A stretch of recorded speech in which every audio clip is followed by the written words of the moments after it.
BJP का एक political programme है, इसमें उन्होंने नरेंद्र मोदी जी ने वहाँ पे मतलब पूरा फंक्शन किया, शो किया, वो सब ठीक है, अच्छी बात है, मगर हमारी क्लैरिटी है, हमारा क्या प्रोग्राम है। हमने आपसे बोला पांच न्याय देश को मजबूत बनाने के लिए, ये हमारा प्लान है और ये हम आपके सामने रखेंगे। ഞാൻ വിശ്വാസിക്കുന്ന, ഞാൻ എല്ലാ ദിനവും പ്രാർത്ഥിക്കുന്ന ദൈവത്തിന് ഞാൻ എന്തിനാണ് ഞാൻ ബിജെപിക്ക് വിട്ടുകൊടുക്കുന്നത്? അവരുടെ ആഗ്രഹമായിരിക്കും എല്ലാവരും രാം ഭക്തനായ എല്ലാവരും ബിജെപിക്ക് വോട്ട് കൊടുക്കണമെന്ന്. പക്ഷേ രാമിന് വേണ്ടി പ്രാർത്ഥിക്കുന്ന എല്ലാ ഹിന്ദുവും ഒരു ബിജെപിക്കാരനാണോ? ഇതാണ് ചോദ്യം. ഞങ്ങളുടെ പാർട്ടിയിൽ പലവരും രാം വിശ്വാസികളുണ്ട്. ഇവിടെ ആരാധനാലയം ആരെങ്കിലും നിർമ്മിക്കുന്നതിന് ആരും എതിരല്ല. എന്നാൽ ഇവിടെയുള്ള പ്രശ്നം ഭരണത്തെ മതവുമായി കൂട്ടിച്ചേർക്കാൻ ശ്രമിക്കുന്നു എന്നുള്ളതാണ്. മതപരമായ ചടങ്ങുകൾക്ക് സർക്കാർ ചടങ്ങുകളാക്കി മാറ്റി ഉത്തരവാദിത്തപ്പെട്ട പ്രധാനമന്ത്രി ഉൾപ്പെടെയുള്ളവർ നേതൃത്വം കൊടുക്കുന്നു എന്നുള്ളതാണ്. മതരാഷ്ട്രത്തിലേക്ക് ഇന്ത്യയെ കൊണ്ടുപോകാനുള്ള ലക്ഷ്യം വെച്ച് മുന്നോട്ട് പോകുന്നു എന്നുള്ളതാണ്. അത്തരം രാഷ്ട്രീയത്തെ ചേർത്ത് നിർത്തുകയാണ് ശശി തരൂരും DK ശിവകുമാറും ഉൾപ്പെടെയുള്ള കോൺഗ്രസ് നേതാക്കന്മാർ. Hello, good evening. പ്രാണപ്രതിഷ്ഠ കഴിഞ്ഞ് അയോധ്യ ശ്രീരാമക്ഷേത്ര വഴികളിൽ ഭക്തജന പ്രവാഹമാണ്. അറിയേണ്ടത് വോട്ടു വഴിയിൽ ഇനി രാംലല്ല മിഴി തുറക്കുമോ എന്നാണ്. ജയ് സിയാറാം എന്ന് ഫേസ്ബുക്കിൽ കുറിച്ച് കോൺഗ്രസ് MP ശശി തരൂർ തന്റെ വ്യക്തിപരമായ ഭക്തി പ്രകടിപ്പിച്ചു. രാമക്ഷേത്രത്തെ എതിർക്കുന്നില്ലെന്ന് തരൂർ ആവർത്തിക്കുമ്പോൾ തരൂരിന്റെ പോസ്റ്റിൽ കോൺഗ്രസിന്റെ നിലപാടെന്തെന്ന് പ്രതിപക്ഷം ചോദിക്കുന്നു. പ്രാണപ്രതിഷ്ഠാ ചടങ്ങിനെ ഈ പതിറ്റാണ്ട് കണ്ട ഏറ്റവും വലിയ പൊളിറ്റിക്കൽ റിലീജിയസ് ഷോയാക്കിയ BJP ഇനിയും ഒപ്പമെത്താത്ത ഹൈന്ദവ വോട്ടുകൾ സ്വപ്നം കാണുന്നു. സുന്ദരകാന്ഡം വായിച്ച് ആം ആദ്മി പാർട്ടിയും അവധി നൽകി പ്രതിഷ്ഠാ ദിനം ആചരിച്ച് ഹിമാചലിലെ കോൺഗ്രസ് സർക്കാരും ഭക്തിനയം വ്യക്തമാക്കി. ചോദ്യം ഇതാണ്: വോട്ടാകുമോ പ്രതിഷ്ഠാ രാഷ്ട്രീയം?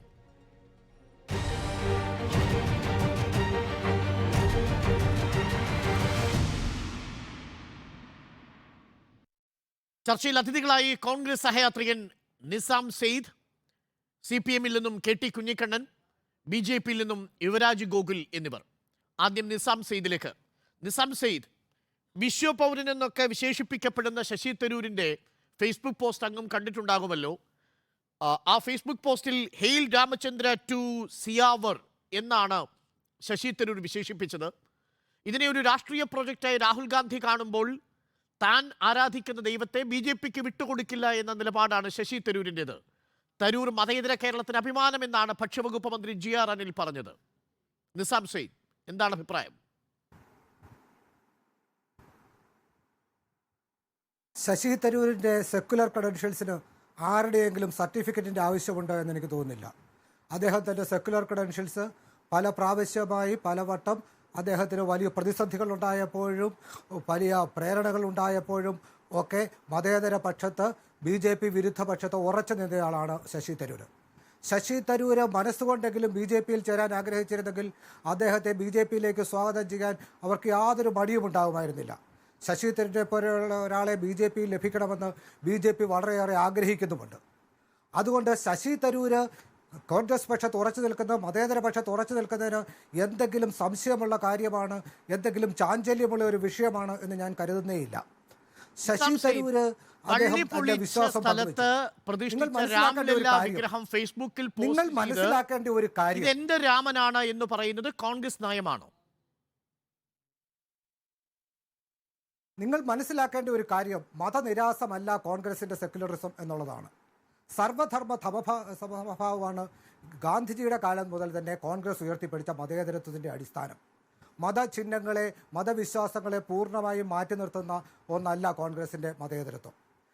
അത്തരം മതേതരത്വത്തെക്കുറിച്ചൊക്കെ നമ്മൾ സംസാരിക്കുമെങ്കിലും അത്തരം മതേതരത്വത്തെക്കുറിച്ച് സംസാരിക്കാൻ കഴിയുന്ന ഒരു അന്തരീക്ഷമോ പ്രധാനമന്ത്രി മുഖ്യ യജമാനായി കാർമ്മികത്വം നിർവഹിച്ച രാംലല്ലയെ കോൺഗ്രസ് ഏറ്റെടുക്കുന്നു. കോൺഗ്രസ് ഏറ്റെടുക്കുന്നു എന്ന് പറഞ്ഞില്ല. അത് രാമനെ BJPക്ക് പൂർണ്ണമായും വിട്ടുകൊടുക്കുവാൻ കോൺഗ്രസ് താൻ തയ്യാറല്ല എന്ന സന്ദേശമാണ് ശശി തരൂർ നൽകുന്നത്. ശശി തരൂരിനെ പോലെ ശ്രീരാമന്റെ ഫേസ്ബുക്ക് പോസ്റ്റിൽ ഒരു കോൺഗ്രസ് MP പ്രതിഷ്ഠിക്കുന്നതിൽ തെറ്റൊന്നുമില്ല.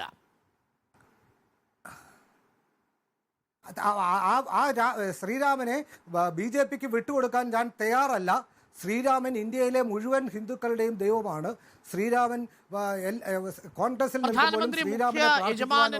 അവകാശം BJPയുടെ കുത്തകയല്ല. ഗാന്ധിജിയുടെ രാമൻ ഗാന്ധിജി BJP പ്രതിഷ്ഠിച്ച രാമനല്ല ഗാന്ധിജി രാമൻ. പക്ഷേ അല്ല, ഒരു ശശി നിമിഷം. തരൂരിന്റെ രാമൻ BJP വിദ്വേഷം പ്രതിഷ്ഠിച്ച പരത്തുന്ന രാമനല്ല രാമനല്ല. ഗാന്ധിയുടെ ശശി രാമനെങ്കിൽ തരൂരിന്റെ- ആ രാമൻ എങ്ങനെയാണ് വിശ്വപൗരനായ ശശി തരൂരിന് താൻ ആരാധിക്കുന്ന രാമനാവുക? രാമന്റെ പലവിധമായ ഭാവങ്ങളുണ്ട്. ശശി തരൂർ അവിടെ പ്രതിഷ്ഠിക്കുന്ന രാമനായാലും ഏത് രാമനായാലും ആ രാമനെ താൻ BJPക്ക് വിട്ടുകൊടുക്കാൻ തയ്യാറല്ല എന്ന സന്ദേശമാണ് ആ പോസ്റ്റിലൂടെ ഉയർത്തിയത്. ആ രാമൻ ഇന്ത്യയിലെ മുഴുവൻ ആളുകളുടെ രാമനാണ്. പ്രധാനമന്ത്രിക്ക് RSSന്റെ സർസംഘചാലക വളരെ പ്രധാനപ്പെട്ട അതിഥിയായി ഗർഭഗൃഹത്തിലെത്തി കാർമ്മികത്വം നിർവഹിച്ച് രാംലല്ലയെ ഈ ശശി തരൂർ ഫേസ്ബുക്കിൽ പ്രതിഷ്ഠിച്ചത് ശരിയാണോ എന്നതാണ് എൻ്റെ ചോദ്യം. അത് ഗാന്ധിയുടെ രാമനല്ലെങ്കിൽ ആ രാമൻ കോൺഗ്രസിന്റെ രാമനാണോ? ശശി തരൂരിന് അതിനെ മതേതര പക്ഷത്ത് നിന്നുകൊണ്ട് അത് ചെയ്യാനുള്ള പൂർണ്ണമായ സ്വാതന്ത്ര്യവും അവകാശവും ശശി തരൂരിനുണ്ട് എന്നുള്ളതാണ് എന്റെ പക്ഷം. ആ രാംലല്ല മതേതരത്വത്തിന്റെ പ്രതീകമാണോ? ഇന്ത്യയിലെ ശ്രീരാമൻ ആ മതേതരത്തിന് ഹിന്ദു മതവിശ്വാസത്തിന്റെ പ്രതീകമാണ് ആ രാമനെങ്കിൽ ആ രാമനെ വിട്ടുകൊടുക്കുവാൻ BJPക്ക് വിട്ടുകൊടുക്കുവാൻ BJPയുടെ മാത്രമായി രാമനെ കൈയാളുവാൻ മതേതരത്വത്തിന്റെ പ്രതീകമായി കോൺഗ്രസ് കണക്കാക്കുന്നുണ്ടോ?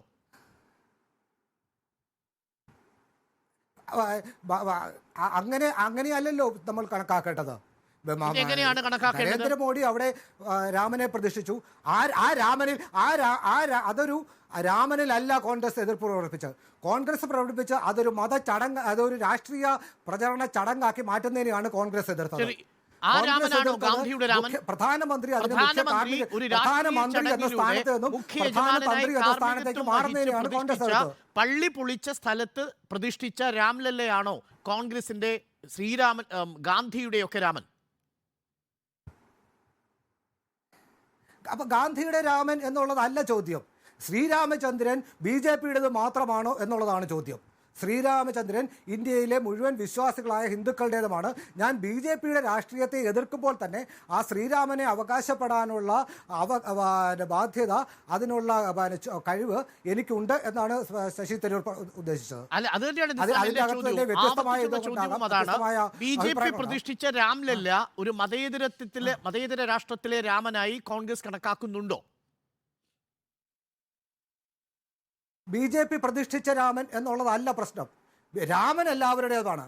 ചടങ്ങ് BJPയുടെ ചടങ്ങായിരുന്നു. ആ ചടങ്ങ് BJPയുടെ ചടങ്ങായതുകൊണ്ട് കോൺഗ്രസോ ശശി തരൂരോ അവിടെ പോയില്ല.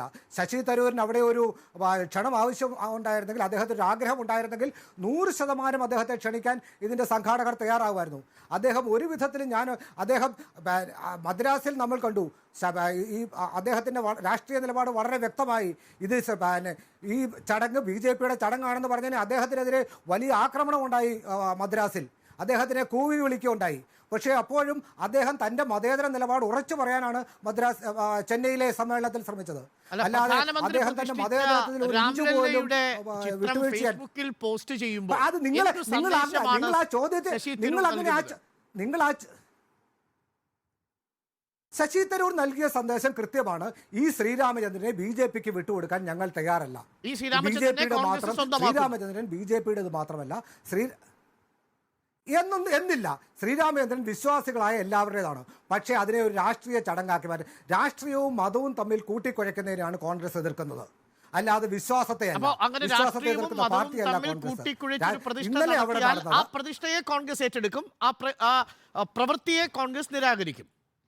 ആ ചടങ്ങിനെ കോൺഗ്രസ് ബഹിഷ്കരിക്കും. ചടങ്ങിനെ കോൺഗ്രസ് ബഹിഷ്കരിക്കും. അതിനെ ഒരു രാഷ്ട്രീയ ചടങ്ങാക്കി മാറ്റുന്നതിനെ കോൺഗ്രസ് എതിർക്കും. ഫലത്തെ ഏറ്റെടുക്കും എന്ന് പറഞ്ഞില്ലല്ലോ. ശ്രീരാമചന്ദ്രൻ എന്ന് പറയുന്നത് ഓരോ മനുഷ്യന്റെയും മനസ്സിലുള്ള വിഗ്രഹമാണ്. ആകാം. ആ രൂപത്തിനെ മനസ്സിലുള്ള ശ്രീരാമനെ തന്നെയാണോ പ്രധാനമന്ത്രി മുഖ്യ യജമാനനായി പ്രതിഷ്ഠിച്ചത്? ഇപ്പോൾ ഇന്ത്യയിലെ വലിയൊരു വിഭാഗം ജനങ്ങൾ ശ്രീരാമചന്ദ്രന്റെ രൂപമായി സ്വീകരിക്കുന്നത് ഇപ്പോൾ അയോധ്യയിലുള്ള വിഗ്രഹത്തിന്റെ രൂപമാണ്. ആ വിഗ്രഹത്തിന്റെ രൂപത്തെ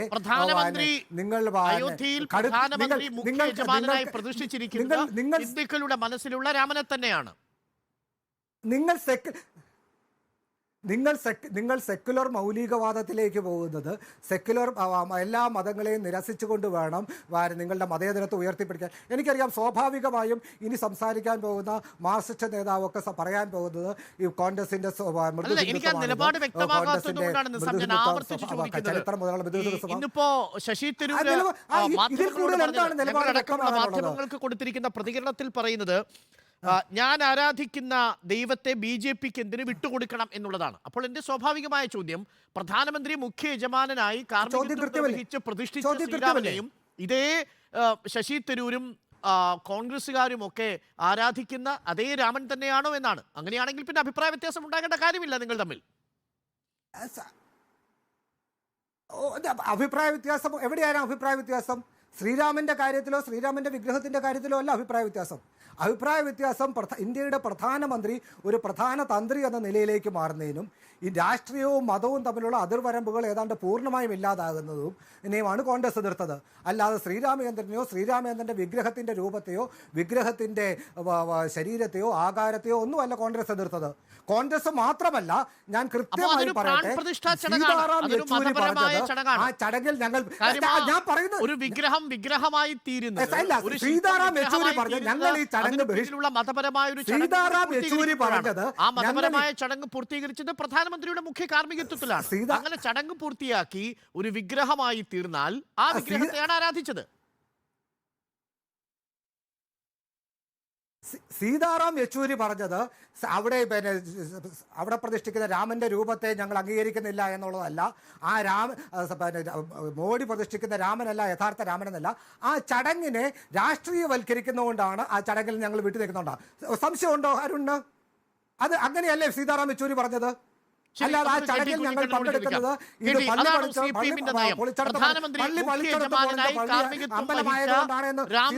ഫേസ്ബുക്കിൽ പോസ്റ്റ് ചെയ്ത ശശി തരൂരിന്റെ നടപടി തെറ്റല്ല. അതാ രാമനെ BJPക്ക് വിട്ടുകൊടുക്കാത്ത സെക്കുലർ നടപടിയാണ്.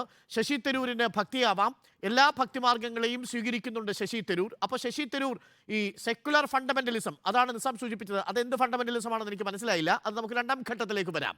അപ്പോൾ ഇത് സീതാറാം യെച്ചൂരിയുടെ നിലപാട് അത് തന്നെയല്ലേ? ആ രാംലല്ലേ നിങ്ങളും അംഗീകരിക്കുന്നുണ്ടല്ലോ, ആ ചടങ്ങിനെ മാത്രമല്ലേ നിങ്ങളും വിമർശിക്കുന്നത്? അങ്ങനെയാണെങ്കിൽ ശശി തരൂരിനെ ഇന്നിപ്പോൾ ഭക്ഷ്യവകുപ്പ് മന്ത്രി JR അനിൽ വിശേഷിപ്പിച്ചത് മതേതര കേരളത്തിന് അപമാനമെന്നാണ്. എങ്ങനെയാണ് ശശി തരൂർ മതേതര കേരളത്തിന് അപമാനമാകുന്നത്? KT കുഞ്ഞിക്കണ്ണൻ.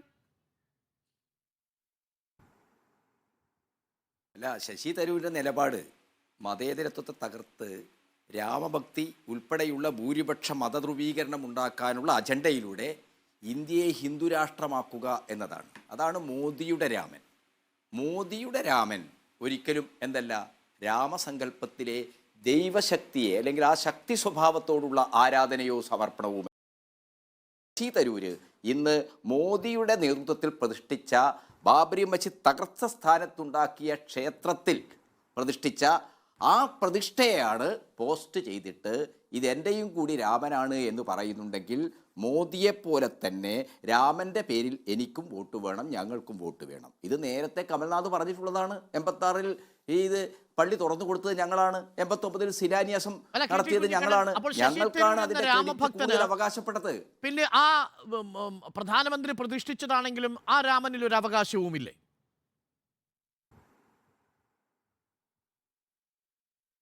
എൻ്റെ അരുണേ, ഇത്രയും യുക്തിരഹിതമായി നമ്മൾ ഈ വിഷയം ചർച്ച ചെയ്യണോ?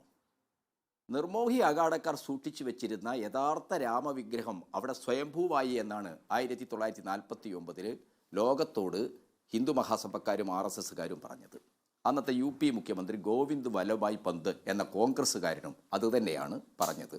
ഈ പന്തിൻ്റെ ദൗത്യമേറ്റെടുത്തുകൊണ്ട് അവിടെ ആ വിഗ്രഹങ്ങൾ വെച്ച് അത് തർക്കഭൂമിയാക്കി അടച്ചിടാൻ നെഹ്റുവിനെ പോലും ധിക്കരിച്ചിട്ടുള്ള ആ സിവിൽ നടപടികൾക്ക്, ഭരണ നടപടികൾക്ക് നേതൃത്വം കൊടുത്ത KK നായരും ലോകത്തോട് പറഞ്ഞത് എന്താണ്? ഇത് നിർമോഹി അഖാഡകളുടെ കയ്യിലുള്ള വിഗ്രഹമല്ല, ഇത് എന്താണ്, സ്വയംഭൂവായതാണ്. ആ സ്വയംഭൂവായ രാമൻ എവിടെ?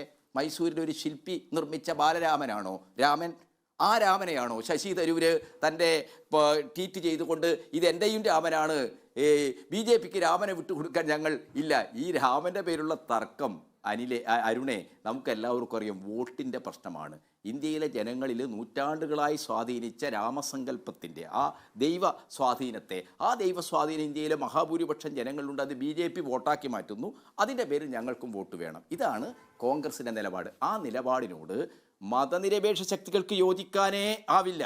രാമന് ക്ഷേത്രം പണിയുന്നതിനോ രാമപ്രതിഷ്ഠ നടത്തുന്നതിനോ നമ്മളാരും എതിരല്ല. ഇഷ്ടമുള്ള മതം, ഇഷ്ടമുള്ള ദൈവം, അതിന് ആരാധന നടത്താൻ, അതിന് പ്രതിഷ്ഠ നടത്താൻ എല്ലാവർക്കും അവകാശമുണ്ട്. അതായത് CPM എതിർക്കുന്നത്, ഇടതുപക്ഷം എതിർക്കുന്നത് ആ രാംലല്ലയുടെ വിഗ്രഹം ഫേസ്ബുക്കിൽ പോസ്റ്റിൽ പങ്കുവെച്ചു ശശി തരൂർ എന്നുള്ളത് കൊണ്ടാണ്. സ്വയംഭൂവായ രാമനെ പ്രതിഷ്ഠിച്ചിരുന്നെങ്കിൽ പ്രശ്നമില്ല. അതാണോ CPM-ന്റെ നയം? അല്ല അരുണെ, നമ്മൾ അങ്ങനെ ഒരു അപനിർമ്മാണത്തിലേക്ക് പോകണോ? ഈ കാര്യം നമുക്കെല്ലാവർക്കും അറിയാം. BJP ഉയർത്തിക്കൊണ്ടുവരുന്ന, സംഘപരിവാർ കൊണ്ടുവരുന്ന ഈ രാമൻ ഭൂരിപക്ഷ ധ്രുവീകരണം ഉണ്ടാക്കാൻ രാമനെ രാഷ്ട്രീയായുധമാക്കുകയാണ്. മോദിയുടെ രാമൻ ഒരു രാഷ്ട്രീയായുധമാണ്. ആ രാഷ്ട്രീയായുധം എൻ്റെയും കൂടി ആയുധമാണ് എന്ന് പറയുമ്പോൾ രാമഭക്തിയെ, വിശ്വാസത്തെ ഉപയോഗപ്പെടുത്തി തങ്ങൾക്കും വോട്ട് വേണം. ദൈവസ്തംഭം, മഹാശര്യം എനിക്കും കിട്ടണം, ശശി തരൂർ ചോദിക്കുന്നുണ്ട്, താൻ ആരാധിക്കുന്ന ദൈവത്തെ BJP-ക്ക് വിട്ടുകൊടുക്കണമോ എന്ന് ചോദിക്കുന്നു. കമ്മ്യൂണിസ്റ്റ് പാർട്ടിയിലും വിശ്വാസികൾ ഉണ്ടല്ലോ, KT കുഞ്ഞിക്കണ്ണൻ. ആ വിശ്വാസികൾക്കും ശ്രീരാമദേവനും ഈ രാമനാമം ചൊല്ലലുമെല്ലാം അവരുടെ വീടുകളിലെ ഒരു പ്രധാനപ്പെട്ട ചടങ്ങായിരിക്കുമല്ലോ. അങ്ങനെയുള്ളവർ പോലും ഈ ശ്രീരാമനെ ഉപേക്ഷിക്കേണ്ടതുണ്ടോ എന്നൊരു രാഷ്ട്രീയ ചോദ്യം കൂടിയുണ്ട്.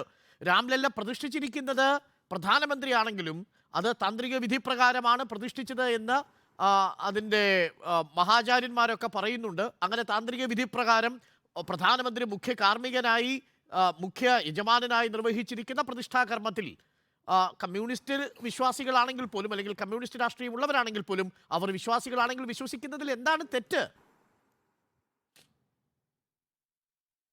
അല്ല, ഈ വൈദിക താന്ത്രിക വിധികളെ സംബന്ധിച്ചൊക്കെ നമ്മളെക്കാളൊക്കെ ആധികാരികത്വത്തോട് അഭിപ്രായം പറയാൻ കഴിയുന്ന ശങ്കരാചാര്യന്മാരെന്താ പറഞ്ഞത്? ഉത്തരാഖണ്ഡിലെ അഭ്യുക്താനന്ദ ഉൾപ്പെടെയുള്ള ശങ്കരാചാര്യന്മാരെന്താ പറഞ്ഞത്? ഈ രാമൻ, ഈ പ്രതിഷ്ഠ എല്ലാ താന്ത്രിക വിധികൾക്കുമെതിരാണ്. പൂർത്തിയാകാത്ത ഒരു ക്ഷേത്രത്തിലാണ് പ്രതിഷ്ഠ നടത്തുന്നത്. അത് 2024 തെരഞ്ഞെടുപ്പിനെ ലക്ഷ്യം വെച്ചുകൊണ്ടുള്ള രാമനെ രാഷ്ട്രീയായുധമാക്കുകയാണ്. ഇങ്ങനെ രാമനെ രാഷ്ട്രീയായുധമാക്കുന്ന BJP-യുടെ അജണ്ടയെ പ്രതിരോധിക്കുന്നതിന് പകരം ആ കളത്തിലേക്ക് ചാടുകയാണ്, ആ അജണ്ടയുടെ ഭാഗമാവുകയാണ് കോൺഗ്രസ് പാർട്ടിയുടെ പല നേതാക്കളും ചെയ്യുന്നത്. ഇത് കമൽനാഥിൻ്റെ, ദിഗ്വിജയ് സിംഗിൻ്റെ, നമ്മുടെ ശശി തരൂരിൻ്റെയൊക്കെ കോൺഗ്രസിലൊരു വലിയ വിഭാഗം ഹിന്ദു നേതാക്കളുടെ നേതാവാണ്. കോൺഗ്രസ് ഒരു സെക്കുലർ പാർട്ടിയാണെങ്കിൽ വ്യക്തികൾക്ക് അവരുടെ മതവും വിശ്വാസവും കൊണ്ട് നടക്കാൻ അവകാശമുണ്ട് എന്ന് പറയുമ്പോൾ മതത്തെയും വിശ്വാസത്തെയും അതിൻ്റെ പേരിലുള്ള രാമസങ്കല്പങ്ങളെയും രാഷ്ട്രീയായുധമാക്കുന്ന മോഡിയെ എതിർക്കണമെങ്കിൽ ഇതെൻ്റെയും രാമനാണ് എന്ന് പറഞ്ഞ് ഇവിടെ അയോധ്യയിൽ മോഡിയുടെ നേതൃത്വത്തിൽ പ്രതിഷ്ഠിച്ചിരിക്കുന്ന ഈ രാമവിഗ്രഹം ഫേസ്ബുക്കിൽ ഇടുന്നതിൽ എന്തർത്ഥമാണുള്ളത്? അരുണെ, നമ്മളൊക്കെ വിഡ്ഢികളാണോ? നമുക്കൊക്കെ ഇത് മനസ്സിലാവില്ല. സാമാന്യ ബോധത്തെ ചോദ്യം ചെയ്യുകയാണ് ഇവിടെ കോൺഗ്രസ്സുകാർ. ഇല്ല, അങ്ങനെ ഒരു അപനിർമ്മാണം ഈ പ്രശ്നത്തിനില്ല. നമ്മൾ മോഡി രാമനെ രാഷ്ട്രീയായുധമാക്കിക്കൊണ്ടാണ് ബാബറി മസ്ജിദ് തകർത്ത് ഈ രാജ്യത്ത് സുപ്രീം കോടതിയുടെ അന്യായമായ, അനീതികരമായ ഒരു വിധി വാങ്ങിച്ച് ആ വിധിയുടെ ബലത്തിലാണ് വിഷയമാണ്. കോടതി സെറ്റിൽ ചെയ്തു. 142 ആർട്ടിക്കിൾ ഉപയോഗിച്ചുകൊണ്ട് കോടതി അതിന്റെ അധികാരം ഉപയോഗിച്ച് എടുത്തിരിക്കുന്ന ഒരു തീരുമാനമാണ്. നിർഭാഗ്യകരമായ തീരുമാനം എന്ന് നമുക്ക് വിശേഷിപ്പിക്കാം. പക്ഷേ ആ തീരുമാനത്തിന് ശേഷം ഒരു ക്ഷേത്രം ഉണ്ടായിരിക്കുന്നു. ആ ക്ഷേത്രത്തിലേക്ക് ഒരു വിഗ്രഹം എത്തിയിരിക്കുന്നു. ആ വിഗ്രഹത്തിന് രാംലല്ല എന്ന് പേരിട്ടിരിക്കുന്നു. 5 വയസ്സായി നിശ്ചയിച്ചിരിക്കുന്നു. പ്രതിഷ്ഠാകർമ്മം നിർവഹിച്ചിരിക്കുന്നു. ഇനി ആളുകളുടെ മുന്നിൽ കണ്ണു തുറന്നിരിക്കുന്ന ആ രാംലല്ലയുണ്ട്. അപ്പോൾ വിശ്വാസികൾക്ക് രാമൻ എന്ന് പറഞ്ഞാൽ ഇനി നിങ്ങൾ ടെലിവിഷനിൽ കണ്ട രാമനല്ല, രാംലല്ലയാണ്. തൃപ്രയാറിലെ രാമനല്ല, അയോധ്യയിലെ രാമനാണ് യഥാർത്ഥ രാമൻ എന്ന ഒരു ചിത്രം സമ്മാനിച്ചിട്ടുണ്ട്. അത് മോദിയുടെ രാമനാക്കി മാറ്റണോ, ചെറുതാക്കണോ എന്നതാണ് ചോദ്യം. അല്ല, ഇന്ത്യയിലെ ജനങ്ങളുടെ രാമൻ വാൽമീകി തൊട്ടുള്ള നിരവധി മഹാകവികൾ അവതരിപ്പിച്ചിട്ടുള്ള രാമനാണ്. അത് ഇന്ത്യയിൽ പല സ്ഥലങ്ങളിലും രാമസങ്കല്പം പല രീതിയിൽ നിലനിൽക്കുന്നുണ്ട്. AK രാമാനുജന് 300ഓളം രാമായണത്തെക്കുറിച്ച് പറയുന്നുണ്ട്. ആ 300ഓളം രാമായണങ്ങളിൽ രാമൻ വളരെ വ്യത്യസ്തനാണ് അരുണെ. അപ്പോൾ രാമസങ്കല്പം എന്ന് പറയുന്നത് ജനങ്ങളുടെ വിശ്വാസപരമായതാണ്. അത് ചരിത്രം ഇന്ത്യയിലെ ജനങ്ങളിൽ വളരെ പ്രധാനപ്പെട്ട ഒരു സൂചനയാണ്. ഞാൻ അതിലേക്ക് വരാം. ആ സാമൂഹ്യ ആശയത്തെ BJP യഥാർത്ഥത്തിൽ ഇന്നലെ നടത്തിയത് ഒരു രാഷ്ട്രീയ പ്രതിഷ്ഠയാണ് എന്നാണ് രാഹുൽ ഗാന്ധി ഇന്ന് പ്രതികരിച്ചിരിക്കുന്നത്. അതൊരു പൊളിറ്റിക്കൽ പ്രോജക്റ്റ് ആണ് എന്നാണ്. പക്ഷേ ശശി തരൂര് അതേ രാംലല്ലയുടെ വിഗ്രഹം ഇന്നലെ തന്നെ പോസ്റ്റ് ചെയ്ത് സിയാവൂർ ജയ് ശ്രീരാംചന്ദ്ര ജയ് ഹെയിൽ രാമചന്ദ്ര ടു സിയാവർ എന്ന ഒരു ടാഗോട് കൂടി അത് പങ്കുവെക്കുകയും ചെയ്തിട്ടുണ്ട്. തങ്ങളുടെ ആരാധിക്കുന്ന ദൈവത്തെ BJPക്ക് വിട്ടുതരില്ല എന്നാണ് ശശി തരൂർ പറയുന്നത്. ശശി തരൂർ ആ ഫേസ്ബുക്കിൽ ആ ചിത്രം പങ്കുവെച്ചത് ഒരു രാഷ്ട്രീയമായ നേട്ടത്തിനാണെന്ന് BJP കരുതുന്നുണ്ടോ? അദ്ദേഹം രാഷ്ട്രീയമായ നേട്ടത്തിന് പങ്കുവെച്ചാലും അദ്ദേഹം ഭക്തിപരമായ നേട്ടത്തിന് വേണ്ടിയിട്ട് പങ്കുവെച്ചാലും BJPയെ സംബന്ധിച്ചിടത്തോളം അത് ബാധിക്കുന്ന വിഷയമേ അല്ല. അദ്ദേഹത്തിന് രാഷ്ട്രീയമായിട്ട് ശ്രീരാമനെ സംബന്ധിച്ചിടത്തോളം ശ്രീരാമൻ ആരായിരുന്നു? രാജാവായിരുന്നു. അപ്പോൾ ശ്രീരാമൻ രാഷ്ട്രീയത്തിൽ നിന്ന് ഒഴിഞ്ഞു നിന്നിരുന്ന വ്യക്തിയൊന്നും ആയിരുന്നില്ല. മാത്രവുമല്ല, ആ ക്ഷേത്രം തകർക്കപ്പെടുന്നതിന്റെ കാരണമായിരുന്നാലും പിന്നീട് അവിടെ ബാബറി മസ്ജിദ് എന്ന് പറഞ്ഞൊരു സ്ട്രക്ചർ ഉയർന്നു വരുന്നതിന്റെ കാരണമായിരുന്നാലും പിന്നീട് നടന്നിരുന്ന സാഹചര്യങ്ങളിൽ എല്ലാത്തിലും രാഷ്ട്രീയം അതിന്റെ വ്യക്തമായ സ്വാധീനം എല്ലാ കാലഘട്ടത്തിലും അതിന്റെ മേൽ ചെലുത്തിയിരുന്നു. അതുകൊണ്ട് തന്നെ ശശി തരൂർ ഇപ്പോൾ അതിനകത്ത് രാഷ്ട്രീയമായിട്ടാണോ പറഞ്ഞത്, അദ്ദേഹത്തിന്റെ ഭക്തി കൊണ്ടാണോ പറഞ്ഞത് എന്നൊക്കെ ഉള്ള അദ്ദേഹത്തിന്റെ വ്യക്തിപരമായ വിഷയമാണ്. നമുക്കിപ്പോൾ പോയിട്ട് ശശി തരൂർ അങ്ങനെയല്ല ഇങ്ങനെയാണെന്നൊക്കെ പറഞ്ഞ് നമ്മളിപ്പോൾ മാർക്കിടുന്നതിന് പ്രത്യേകിച്ച് കാര്യമൊന്നുമില്ലല്ലോ. അതൊക്കെ അദ്ദേഹത്തിന്റെ വ്യക്തിപരമായ സ്വാതന്ത്ര്യം എന്ന് മാത്രമേ ആ വിഷയത്തെക്കുറിച്ചിട്ട് എനിക്ക് അല്ല, നേരത്തെ KT കുഞ്ഞിക്കണ്ണൻ സൂചിപ്പിച്ചത് ഇന്ത്യയിലെ ജനങ്ങൾക്ക് വ്യത്യസ്ത രാമസങ്കല്പങ്ങളുണ്ട്. AK രാമാനുജൻ തന്നെ 300-ലധികം രാമന്മാരെ കുറിച്ച് പറയുന്നുണ്ട്. പലതരം കഥകൾ നമ്മൾ കേട്ടിട്ടുണ്ട്. രാമചരിതമാനസത്തിൽ ഒരു രാമനുണ്ട്, കമ്പരാമായണത്തിൽ മറ്റൊരു രാമനുണ്ട്. അങ്ങനെ വ്യത്യസ്ത രാമന്മാരുണ്ടായിരുന്ന ഒരു സങ്കല്പ ആശയത്തെ നിങ്ങൾ ഒരൊറ്റ രാമനിലേക്ക്, രാംലല്ലയിലേക്ക് ചുരുക്കുകയാണ് ചെയ്തത്. അതൊരു രാഷ്ട്രീയ പ്രതിഷ്ഠയാണ് എന്നതാണ് രാഹുൽ ഗാന്ധിയുടെ അടക്കം വിമർശനം. അല്ല, രാമൻ മാത്രമല്ല, എല്ലാ ദൈവസങ്കല്പങ്ങൾക്കും അങ്ങനെ വിവിധ തരത്തിലുള്ള ഭാവങ്ങളുണ്ട്. ഇപ്പൊ ശ്രീപത്മനാഭ സ്വാമി ക്ഷേത്രത്തിൽ ശ്രീപത്മനാഭൻ ഒരു ഭാവമുണ്ട്. ആ ഭാവം ആയിരിക്കില്ല ഗുരുവായൂരിൽ എത്തുമ്പോൾ ഉള്ളത്. ഗുരുവായൂരിലുള്ള ഭാവം ആയിരിക്കില്ല മറ്റൊരു ക്ഷേത്രത്തിലേക്ക് എത്തുമ്പോൾ. അതുപോലെ തന്നെ ശിവസങ്കല്പങ്ങൾ ഒരിടത്തെത്തുമ്പോഴേക്ക് രൗദ്രമൂർത്തിയായിരിക്കും, ഒരിടത്തേക്ക് ധ്യാനമൂർത്തിയായിരിക്കും, മറ്റൊരിടത്തേക്ക് മറ്റൊരു മൂർത്തിയായിരിക്കും. അതൊക്കെ ഓരോ പ്രതിഷ്ഠ നടത്തുമ്പോൾ ഉണ്ടാകുന്ന ഭാവത്തിനനുസരിച്ചിട്ട് ഓരോ ദേവതകളുടെയും മൂർത്തിയായി മാറുന്ന സമയത്ത് ആ പതാത് മൂർത്തികൾക്ക് അതിൻ്റെതായ ഭാവം ഉണ്ടാകും. കാണാൻ ആഗ്രഹിക്കുന്നത് 1949 സ്വയംഭൂവായ ശ്രീരാമ വിഗ്രഹമുണ്ടല്ലോ, ആ ശ്രീരാമ വിഗ്രഹത്തെ മുഖ്യ പ്രതിഷ്ഠയാക്കാതിരിക്കാനുള്ള കാരണം എന്തായിരുന്നു?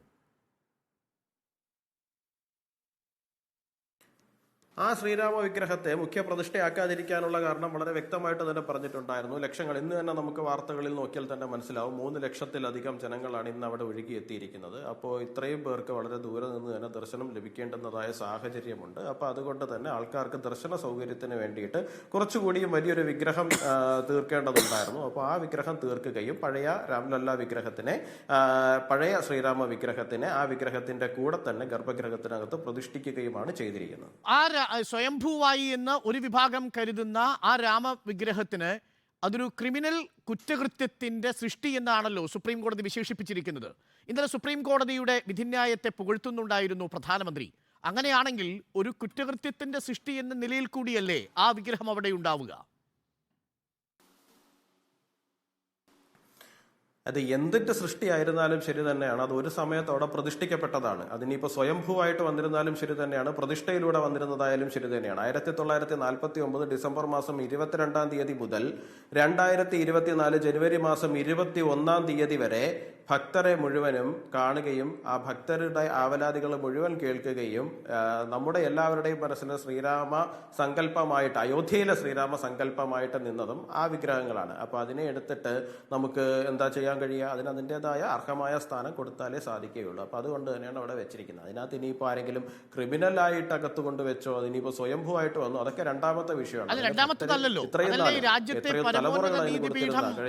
കൽപ്പിച്ചത് ആദ്യം തന്നെ പറഞ്ഞത് 49 ഡിസംബർ മാസം 22-ാം തീയതി നടന്ന ആദ്യത്തെ കുറ്റകൃത്യമായിട്ട് സുപ്രീം കോടതിയുടെ രേഖയിലുണ്ടല്ലോ. അത്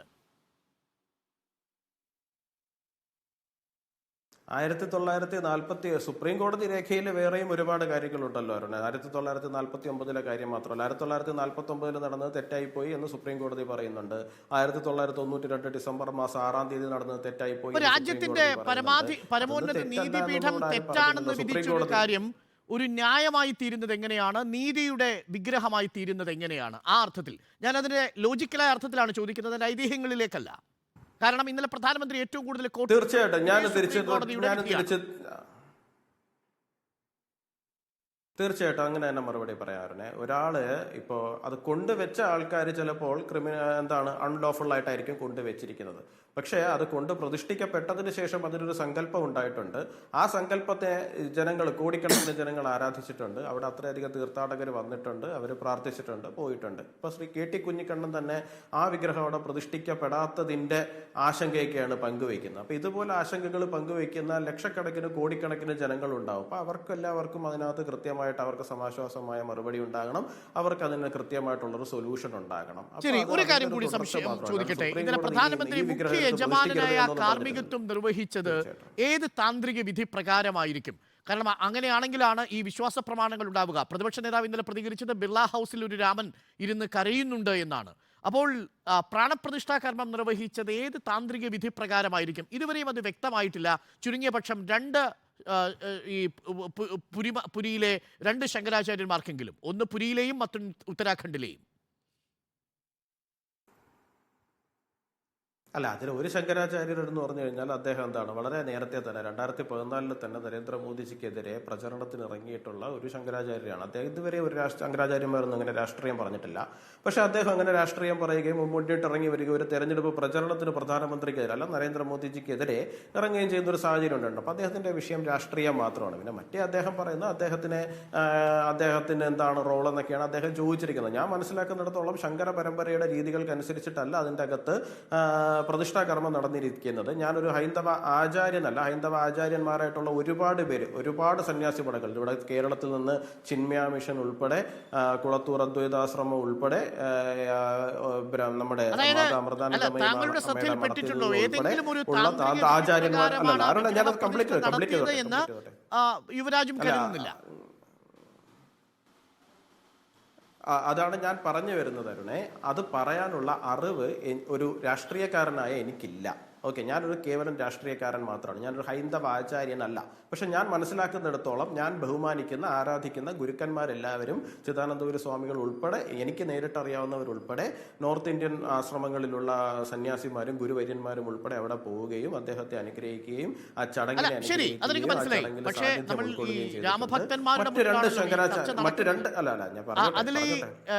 താന്ത്രിക വിധി പ്രകാരമാണോ അല്ലയോ രാമഭക്തന്മാരുടെ മുൻപിൽ മാത്രമൊന്നുമല്ലോ നമ്മൾ. പക്ഷേ ആ ഗർഭഗൃഹത്തിലേക്ക് എത്തിയ 5 പേരിൽ 3 പേരും നേരിട്ട് രാഷ്ട്രീയ പ്രവർത്തനം നടത്തുന്നവരാണ്, സർക്കാരിന്റെ വിവിധ ചുമതലകൾ വഹിക്കുന്നവരാണ്. ഒരാൾ ഒരു മതസംഘടനയുടെ വക്താവാണ്. അതിൽ ഒരാൾ മാത്രമാണ് നേരിട്ട് ഈ വിഗ്രഹവുമായി ഏതെങ്കിലും തരത്തിൽ പൗരോഹിത്യവുമായി ചേർന്ന് നിൽക്കുന്നത്. അപ്പോൾ 5-ൽ 4 പേരും പൗരോഹിത്യവുമായി ബന്ധമില്ലാത്തവരാണ്. അവരാണ് ഈ കാർമ്മികത്വം നിർവഹിക്കുന്നത്. അങ്ങനെയുള്ളൊരു ചടങ്ങിൽ പ്രതിഷ്ഠിക്കുന്ന രാംലല്ലയെ ശശി തരൂർ പങ്കുവെച്ചതിലാണ് പല വിമർശനങ്ങളും ഉണ്ടാവുന്നത്. അതുകൊണ്ടാണ് ആ ചോദ്യം പ്രസക്തമാകുന്നത്. യുവരാജ്, അല്ല, ഇവിടെ പല ക്ഷേത്രങ്ങളുടെയും ഊരായ്മക്കാരെന്ന് പറയുന്ന വിഭാഗങ്ങളുണ്ട്. ഈ ഊരായ്മക്കാരെല്ലാവരും തന്നെ ഈ പറയുന്ന താന്ത്ര ഒരു ക്ഷേത്രത്തിൽ പ്രതിഷ്ഠ നടക്കുന്ന സമയത്തൊക്കെ അവിടെ പങ്കെടുക്കുന്നുണ്ട്. അത് ഓരോരുത്തരുടെ സമ്പ്രദായങ്ങൾ അനുസരിച്ചിരിക്കും. ഇപ്പൊ നമ്മുടെ ഇവിടുത്തെ ക്ഷേത്രങ്ങളിൽ ആരും നമ്മൾ നേരിട്ട് ചെന്നിട്ട് വിഗ്രഹങ്ങളിൽ അഭിഷേകം നടത്തുകയോ അടുത്ത് ചെന്നിരിക്കുകയോ അതിനെ തൊടുകയോ ഒന്നും ചെയ്യുന്ന എന്നാൽ അങ്ങനെയല്ല. കാശിയിൽ ഉൾപ്പെടെ അങ്ങനെയല്ല. നമുക്ക് നേരിട്ട് ചെന്ന് വിഗ്രഹത്തിൽ അഭിഷേകം നടത്താൻ കഴിയുന്നതൊക്കെയാണ്. അപ്പൊ അവിടുത്തെ സമ്പ്രദായങ്ങൾ മൊത്തത്തിൽ വേറെയാണ്. 5-ൽ കൂടുതൽ ആൾക്കാരകത്തുണ്ടായിരുന്നു എന്നാണ് വിഷ്വൽസ് കണ്ടതിൽ നിന്ന് ഞാൻ മനസ്സിലാക്കുന്നത്. 5 പേര് ഈ പറയുന്ന പോലെ ക്ഷണിക്കപ്പെട്ടവരായിരുന്നു. ബാക്കി അല്ലാതെ വേറെ പല നമ്മുടെ ഉടുപ്പി മഠത്തിലെ സ്വാമി ഉൾപ്പെടെ അകത്തുണ്ടായിരുന്നു. അദ്ദേഹം നിവേദ്യം കൊടുക്കുന്ന സമയത്ത് അദ്ദേഹത്തിന്റെ മുഖം മറയ്ക്കുന്നതൊക്കെ ഉണ്ടായിരുന്നു. ഞാൻ ഉടുപ്പിയുടെ ഒരു അവർ ഫോളോ ചെയ്ത് പോയിരുന്നിരുന്ന രീതി അതാണ്. നിവേദ്യം കൊടുക്കുന്ന സമയത്ത് അവരെല്ലാവരും മുഖവും വായും മറയ്ക്കുക എന്ന് പറയുന്നത് അവരുടെ രീതിയാണ്. അദ്ദേഹം ഉൾപ്പെടെ അത് ചെയ്യുന്നുണ്ടായിരുന്നു. അപ്പൊ അവർക്കെല്ലാവർക്കും ഉണ്ട്, അവർക്കറിയാലോ. അവരെ ഇപ്പൊ ഉടുപ്പിയിലെ മഠാധിപതിയെക്കാളിൽ കൂടുതൽ ഇപ്പൊ ഞാൻ വന്നിരുന്നിട്ട് ഇതിന്റെ താന്ത്രിക വശം വിശദീകരിക്കേണ്ട ജ്ഞാനികളായിട്ടുള്ള എല്ലാവരും ഈ പുരിയിലെ ശങ്കരാചാര്യര് രാഷ്ട്രീയമായ ഒരു പ്രതികരണമാണ് നടത്തിയതെന്ന് യുവരാജ് പറഞ്ഞതുകൊണ്ടാണ് ഞാൻ ചോദിച്ചത്. അങ്ങനെയാണെങ്കിൽ പ്രധാനമന്ത്രി നടത്തിയത് ഒരു രാഷ്ട്രീയ പ്രതിഷ്ഠ കൂടിയാണ്.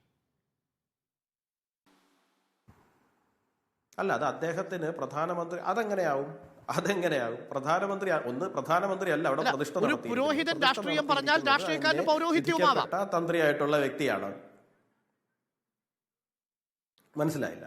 ഒരു പുരോഹിതൻ പറഞ്ഞത് രാഷ്ട്രീയമാണെന്ന് വിലയിരുത്തുന്നുണ്ടെങ്കിൽ രാഷ്ട്രീയം പറയുന്നത് പൗരോഹിത്യം എന്നാണോ നമ്മൾ വിശ്വസിക്കേണ്ടത്? രാഷ്ട്രീയക്കാരന് പൗരോഹിത്യം പാടില്ല എന്ന് എവിടെയെങ്കിലും പറഞ്ഞിട്ടുണ്ടോ? ഉണ്ട്. അതേപോലെ പുരോഹിതന് രാഷ്ട്രീയം പാടില്ല എന്ന് പറഞ്ഞിട്ടില്ല. നമ്മൾ അത് രണ്ടും ചൂണ്ടിക്കാണിക്കുക എന്നുള്ളത് മാത്രമേ ഉള്ളൂ. എന്ത് മതേതരത്വത്തിൽ? സ്വന്തമായിട്ടൊരു മതമില്ല. എന്ത് മതേതരത്വത്തിൽ? സ്റ്റേറ്റ് ഹെഡിന് സ്വന്തമായിട്ട് മതമില്ല എന്ന് എവിടെയാണ് പറഞ്ഞിരിക്കുന്നത്? സ്റ്റേറ്റ് ഹെഡിന് മതമില്ല. പിന്നെ സ്റ്റേറ്റ് ഹെഡ് നാളെ മുതൽ ക്ഷേത്രങ്ങളിൽ പോകുമ്പോൾ ക്ഷേത്രങ്ങളിൽ പോകാൻ പാടില്ല എന്ന് പറയുമ്പോൾ സ്റ്റേറ്റ് ഹെഡിന് മതമില്ല എന്ന് പറഞ്ഞാൽ രാഷ്ട്രത്തിന്റെ പ്രധാനമന്ത്രി എന്ന നിലയിൽ ഒരു മതമില്ല, രാഷ്ട്രത്തിനൊരു ദേശീയ ക്ഷേത്രമില്ല, ഒരു ദേശീയ മതമില്ല. നമ്മളുടെ ദേശീയ നേതാക്കൾക്ക് അവർക്ക് വ്യക്തിപരമായ മതങ്ങൾ ഉണ്ടാവും, പക്ഷേ രാഷ്ട്രത്തിനില്ല.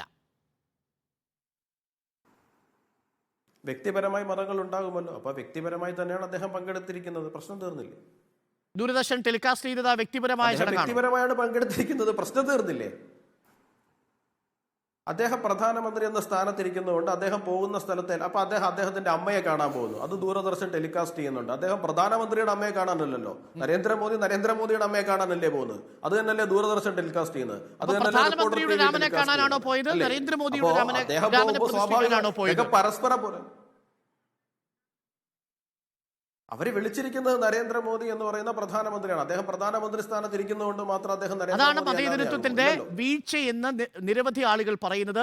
മതേതരത്വത്തിന്റെ പ്രാണനെടുത്ത ചടങ്ങ് എന്ന് തന്നെ വിശേഷിപ്പിക്കപ്പെട്ടിരിക്കുന്നു. നിരവധി ആൾക്കാർ അതൊക്കെ ആൾക്കാർ പലതും പറയും. ഒരു കാര്യം കൂടി, ഇതിപ്പോ പൂനെ ഫിലിം ഇൻസ്റ്റിറ്റ്യൂട്ടിൽ വിദ്യാർത്ഥികൾക്ക് നേരെ ആക്രമണം നടന്നതായ ഒരു വാർത്ത കൂടി റിപ്പോർട്ട് ചെയ്തിട്ടുണ്ട്. ജയ് ശ്രീറാം വിളിച്ചുകൊണ്ടാണ് വരുന്നത്. ഇന്നലെ കേരളത്തിൽ തന്നെ KR നാരായൺ ഫിലിം ഇൻസ്റ്റിറ്റ്യൂട്ടിൽ രാം കെ നാം എന്ന ഡോക്യുമെന്ററിയുടെ പ്രദർശനം തടഞ്ഞുകൊണ്ട് ജയ് ശ്രീറാം മുദ്രാവാക്യങ്ങളുമായിട്ട് എത്തുന്നു. അപ്പോൾ ഈ ജയ് ശ്രീറാം എന്ന് പറയുന്ന ഒരു വിളി ഒരു രാഷ്ട്രീയ മുദ്രാവാക്യമായി ചുരുങ്ങിയ പക്ഷം പൂനെയിലെയും KR നാരായൺ ഇൻസ്റ്റിറ്റ്യൂട്ടിലും ഒക്കെ സംഭവിക്കുന്നുണ്ട്. അതുകൂടി ഇതിന്റെ തുടർച്ചയാണ്. അപ്പോൾ ഇതൊരു കേവല വിഗ്രഹ പ്രതിഷ്ഠയോ പ്രാൺ പ്രതിഷ്ഠയോ അല്ല, അതൊരു രാഷ്ട്രീയ പ്രസ്ഥാനത്തിന്റെ ഓർമ്മിക്കൽ മാത്രമല്ല, അതൊരു തുടർച്ച കൂടിയായി തീരുന്നു. ജയ് ശ്രീറാം ഒരു രാഷ്ട്രീയ മുദ്രാവാക്യമായി മാറുന്നു. അല്ലാതെ ഇന്ത്യയിൽ പല സ്ഥലങ്ങളിലും പല സംഭവങ്ങളും ഉണ്ടായിട്ടുണ്ട്. ഇന്നലെ തമിഴ്നാട്ടിൽ മൊത്തത്തിൽ ഈ പ്രാണപ്രതിഷ്ഠ എവിടെയെങ്കിലും ലൈവായിട്ട് കാണിച്ചിരുന്ന പ്രൈവറ്റ്, അതായത് ഗവൺമെന്റ് റൺ ആയിട്ടുള്ള അല്ലാത്ത ക്ഷേത്രങ്ങളിൽ പോലും അവിടെ വെച്ചിരുന്ന പ്രൊജക്ടറുകൾ ഉൾപ്പെടെ വലിച്ചു കീറി കളയാൻ പോലീസിനെ തന്നെ സ്റ്റേറ്റ് ഉപയോഗിക്കുന്ന ഒരു സാഹചര്യം ഇന്നലെ ഉണ്ടായിട്ടുണ്ട്. അത് ഇന്ത്യ മുന്നണിയുടെ ഭാഗമായിട്ടുള്ള ഒരു പാർട്ടി തന്നെയാണല്ലോ DMK എന്ന് പറയുന്നത്. അപ്പൊ ഇന്ത്യയിൽ ഇന്നലെ അതുമായിട്ട് ബന്ധപ്പെട്ടിട്ട് പ്രോ ആയിട്ടും കോണായിട്ടും അങ്ങനെ പല സംഭവങ്ങളും ഉണ്ടായിട്ടുണ്ട്. ആ സംഭവങ്ങളൊക്കെ പരിശോധിച്ച് വരികയാണ്. നമുക്ക് 2-3 ദിവസങ്ങളിലുള്ളിൽ തന്നെ അതിനകത്ത് നമുക്കൊരു വ്യക്തത വരുന്നതാണ് എന്തൊക്കെയാണ് എവിടെയൊക്കെയാണ് സംഭവിച്ചത്. ശരി, നിസാം സെയ്ദ്, ഇപ്പോൾ ഗോകുൽ പറഞ്ഞതുപോലെ നമുക്ക് വ്യക്തമായും ഇനിയും നിശ്ചയമില്ല ഏത് താന്ത്രിക വിധി പ്രകാരമാണ് ആ പ്രതിഷ്ഠ നടന്നത് എന്ന്. അത് വിശദീകരിക്കാൻ ചുരുങ്ങിയ പക്ഷം വിശദീകരിക്കുമ്പോൾ പുരിയിലെയോ ഉത്തരാഖണ്ഡിലെയോ ശങ്കരാചാര്യന്മാർക്ക് പോലും അത് വ്യക്തമായിട്ട് ബോധ്യപ്പെട്ടിട്ടുമില്ല. ആ രാംലല്ലയാണ് ശശി തരൂർ ഫേസ്ബുക്ക് പോസ്റ്റിൽ ടാഗ് ചെയ്തിരിക്കുന്നത്. ആ രാംലല്ലയേക്കാൾ സ്വയംഭൂവായ രാംലല്ലയല്ലേ പ്രതിഷ്ഠിക്കേണ്ടിയിരുന്നത് എന്ന മറുചോദ്യമാണ് KT കുഞ്ഞിക്കണ്ണൻ ചോദിക്കുന്നത്. അപ്പോൾ അടിസ്ഥാനമായി DK ശിവകുമാറിനും ഈ ശശി തരൂരിനുമെല്ലാം പ്രശ്നം വോട്ടാണ്. ഈ BJP രാമനെ കൊണ്ടുപോകുന്നു എന്ന് പറഞ്ഞാൽ രാമഭക്തന്മാരുടെ വോട്ട് കൊണ്ടുപോകുന്നു എന്നാണോ അർത്ഥമാക്കേണ്ടത്? നമ്മൾ എന്തിനാണ് സത്യത്തെ കാണാതിരിക്കുന്നത്? അടിമുടി രാഷ്ട്രീയം നിറഞ്ഞു നിന്ന ഒരു പ്രോജക്റ്റാണ്, രാഷ്ട്രീയം നിറഞ്ഞു നിന്ന ഒരു ചടങ്ങാണ് ഇന്നലെ നടന്നെന്നുള്ള കാര്യത്തിൽ എന്തിനാണ് നമ്മൾ തർക്കിക്കുന്നത്? നമ്മൾക്കെല്ലാം നന്നായി അറിയാവുന്ന ഒരു കാര്യമാണ് BJPയുടെ ഒരു ദീർഘകാല രാഷ്ട്രീയ പ്രോജക്റ്റിൻ്റെ, RSSൻ്റെ ഒരു രാഷ്ട്രീയ പ്രോജക്റ്റിൻ്റെ ഒരു കൾമിനേഷൻ എന്നോ അല്ലെങ്കിൽ ഒരു നിർണായക ഘട്ടമോ ആണ് ഇന്നലെ നടന്നതെന്നുള്ള കാര്യത്തിൽ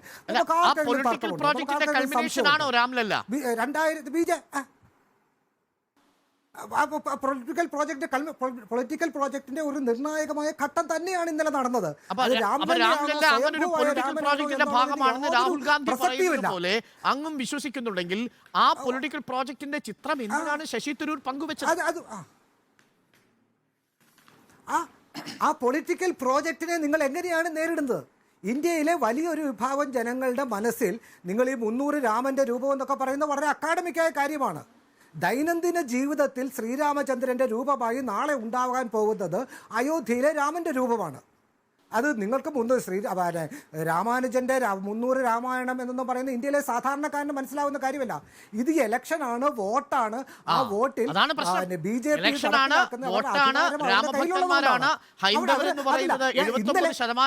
അവരുടെ വോട്ട് നിർണായകമാണ്. തിരുവനന്തപുരത്ത് നായന്മാരുണ്ട്, അവരെ ശശി തരൂരിന് മനസ്സിലാക്കണം, അവരെ ശശി തരൂരിന് ബോധ്യപ്പെടുത്തണം. അതാണ് കാര്യം. ഹിന്ദു അങ്ങനെയല്ല ഇതിനെ വായിക്കേണ്ടത്. അങ്ങനെയല്ല ഇതിനെ വായിക്കട്ടെ. നമ്മുടെ ചരിത്ര സന്ദർഭം, നമ്മൾ ജീവിക്കുന്നത് ജവഹർലാൽ നെഹ്റുവിൻ്റെ ഇന്ത്യയിലല്ല, നമ്മൾ ജീവിക്കുന്നത് നരേന്ദ്രമോദി ഭരിക്കുന്ന ഇന്ത്യയിലാണ്. ആ നരേന്ദ്രമോദി ഇന്ത്യയിൽ എങ്ങനെയാണ് അധികാരത്തിലെത്തിയത്? നരേന്ദ്രമോദി കൃത്യമായും വ്യക്തമായും ഒരു ഹിന്ദുത്വ പ്രോജക്റ്റ് മുൻപോട്ട് നാട്ടിലൊക്കെ ഒരു ചൊല്ലുണ്ട് നിസാം സെയ്ദ്, കാബിനറ്റിൽ നിന്ന് നാട്ടിൽ ചെന്നാൽ നടുമുറി തന്നെ തിന്നണം എന്നതാണ് ചൊല്ല്. അതാണ് ശശി തരൂർ ഇപ്പോൾ ചെയ്തിരിക്കുന്നത്. നെഹ്റുവിന്റെ ഇന്ത്യയല്ല, പകരം മോദിയുടെ ഇന്ത്യയിൽ ഇങ്ങനെയാണ് ശശി തരൂർ ചെയ്യേണ്ടത്.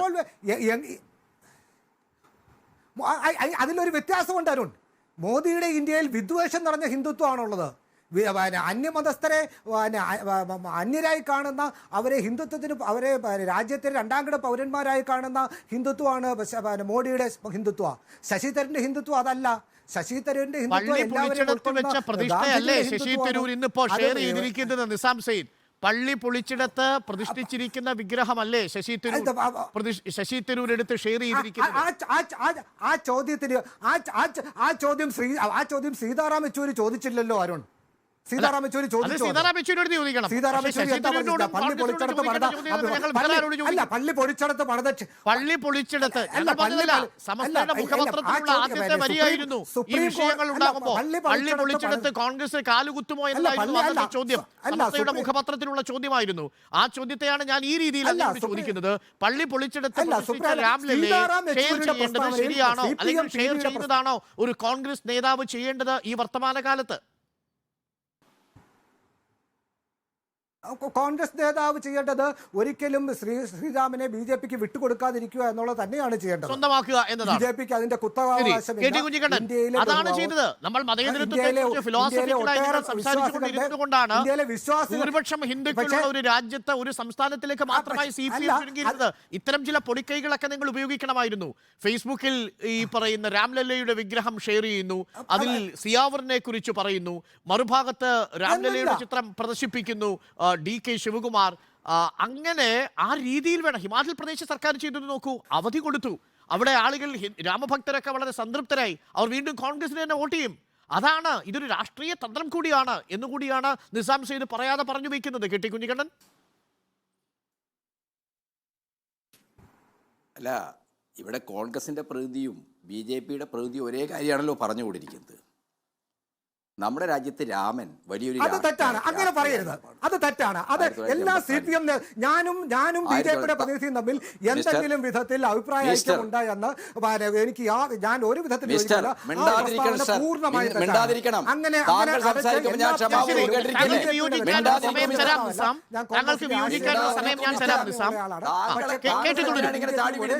സംസാരിക്കുന്നതെന്ന് വെറുതെ കാടടച്ച് പറഞ്ഞു പോകുന്നത് അസത്യമാണ്, വസ്തുതാവിരുദ്ധമാണ്. അങ്ങനെ ഒരു താങ്കൾക്ക് പ്രതിരോധിക്കാനും താങ്കൾക്ക് വിയോജിക്കാനുള്ള സമയം ഞാൻ നൽകാം. കേട്ടി തുടരൂ. അദ്ദേഹം ഭക്തിയെ കുറിച്ചാണ് സംസാരിച്ചത്. അദ്ദേഹം ഒട്ടും